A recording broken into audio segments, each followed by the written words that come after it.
എൻ്റെ പൊന്ന് ഗൈസ്, ഈ പല്ലിൽ കമ്പിട്ടവരൊക്കെ സമ്മതിക്കണം കേട്ടോ. എനിക്ക് ഭയങ്കരമായിട്ട് മുട്ട നിൽക്കുമായിരുന്നു പല്ലിൽ കമ്പിടാനായിട്ട്. അതായത് എനിക്ക് ആകെ 2 പ്രശ്നങ്ങളുണ്ടായിരുന്നുള്ളൂ. എല്ലാവർക്കും 2-3 പ്രശ്നങ്ങൾ തന്നെ ഉണ്ടാവുള്ളൂ. എൻ്റെ മെയിൻ പ്രശ്നം എന്ന് വെച്ച് കഴിഞ്ഞാൽ പല്ലിൽ ഒരു നൈസായിട്ടുള്ള ഒരു ഗ്യാപ്പ് വന്നിട്ടുണ്ടെങ്കിൽ പിന്നെ കുറച്ച് ദിവസം ഇങ്ങനെ പൊന്തി തുടങ്ങി. അപ്പോൾ ഈ 2 പ്രശ്നത്തിന് വേണ്ടിയിട്ട് ഞാനൊരു 100,000 പ്രശ്നങ്ങൾ എരന്ന് വാങ്ങിക്കുന്ന പോലെ, അതായത് വടി കൊടുത്ത് അടി വാങ്ങിക്കുക എന്ന് പറയുന്ന പോലെയാണ് എനിക്കിപ്പോൾ എൻ്റെ അവസ്ഥേനെ തോന്നുന്നത്. ഇപ്പം എനിക്ക് മെയിനായിട്ട് 3 പ്രശ്നങ്ങളുണ്ട്. അതിൽ ഒന്നാമത്തെ പ്രശ്നം, സംസാരിക്കുമ്പോഴും ചിരിക്കുമ്പോഴൊക്കെ എൻ്റെ ചുണ്ട് ഇതൊന്ന് കുറത്തി പിടിച്ചിട്ട് തൊഴിലില്ല. ഞാനാണെങ്കിൽ നല്ലോണം സംസാരിക്കുന്ന ഒരാളാണ്. രണ്ടാമത്തെ കാര്യം, ഫുഡ് കഴിക്കുമ്പോൾ. പിന്നെ ഒരു എക്സ്ട്രാ എനിക്കൊരു കഴിവും കൂടി ഇപ്പോൾ കിട്ടിയിട്ടുണ്ട്. ഇടയ്ക്കിടയ്ക്ക് വിസിലടിക്കുന്ന ഒരു സൗണ്ടും ഫ്രീ ആയിട്ട് കിട്ടിയിട്ടുണ്ട്. നിങ്ങൾക്കിത് കേൾക്കാനുണ്ടോ എന്ന് എനിക്കറിയില്ല. ഇതിനുള്ളിൽ കൂടെ എയർ പോകണ സൗണ്ട്. ഫുഡ് കഴിക്കുമ്പോൾ രണ്ടാമത്തെ ദിവസം പല്ലിൽ കമ്പിട്ട് 2ാമത്തെ ദിവസം ഞാൻ മന്തി കഴിക്കാൻ പോയത്.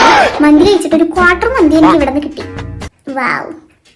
പിന്നെ കഴിക്കാൻ നേരത്ത് ഇത് ഇവിടെ ഇങ്ങനെ തടഞ്ഞിരുന്നിട്ടേ ഭയങ്കര ബുദ്ധിമുട്ടായിരുന്നു കഴിക്കാനായിട്ട്. അന്നാണ് ഞാൻ അഡ്ജസ്റ്റ് ചെയ്ത് നല്ലോണം തട്ടിട്ടോ, അതിനൊന്നും ഒരു കുറവൊന്നുമില്ല. എന്നാലും കുറച്ച് ബുദ്ധിമുട്ടായിരുന്നു. ഞാൻ വിചാരിച്ചു ഇവിടെ മൊത്തം ഇങ്ങനെ വീർത്ത് മീൻസ് കുറച്ചിങ്ങനെ ഒരു ഇതായി, കാരണം കുറേ റൈസും അതൊക്കെ ഇങ്ങനെ കയറി ഇരുന്നിട്ടേ ഭയങ്കര സീനായിരുന്നു. 3ാമത്തെ കാര്യം, നമ്മൾ പേടിച്ച് ജീവിക്കേണ്ട അവസ്ഥ. ഈ ഒരു കട്ട പോയാൽ 250 രൂപ നമ്മുടെ പോകും. അപ്പോൾ ഫുഡ് കഴിക്കുമ്പോഴായാലും മനസ്സിൽ ഇങ്ങനെ ഒരു പേടിയാണ്, കട്ട പോവോ എന്നുള്ളത്. അപ്പോൾ ഇനി ലൈഫ് ലോങ് അല്ല, ഇനി ഒരു 1-2 വർഷത്തേക്ക് ഇങ്ങനെ പേടിച്ച് ജീവിക്കണമല്ലോ എന്ന് ആലോചിക്കുമ്പോഴാണ്.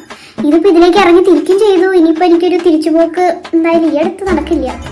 അമ്മ പറഞ്ഞു, വേണമെങ്കിൽ ഇപ്പം 4,000 മോളെ പോയിട്ടുള്ളൂ, വേണമെങ്കിൽ നമുക്കിത് ഊരിയിട്ട് നമ്മുടെ ബാക്കിയുള്ള ഒരു 14,000 നമുക്ക് സേവ് ചെയ്യാം. പക്ഷെ വേണ്ട, എന്തായാലും ഇറങ്ങി തിരിച്ചല്ലേ, നമുക്ക് എവിടെ വരെ പോകുമെന്ന് നോക്കാം. പല്ല് വെറുതെ ഇത് വെച്ച് കമ്പി ഇട്ടിട്ടുള്ളൂ. 4 പല്ലിന് എടുക്കണം, പിന്നെ ഇത് ടൈറ്റ് ചെയ്യണം. ഇപ്പം തന്നെ ഇങ്ങനെ ഈ 2 പല്ലാണെങ്കിൽ ഒടുക്കത്തെ വേദനയാണ്.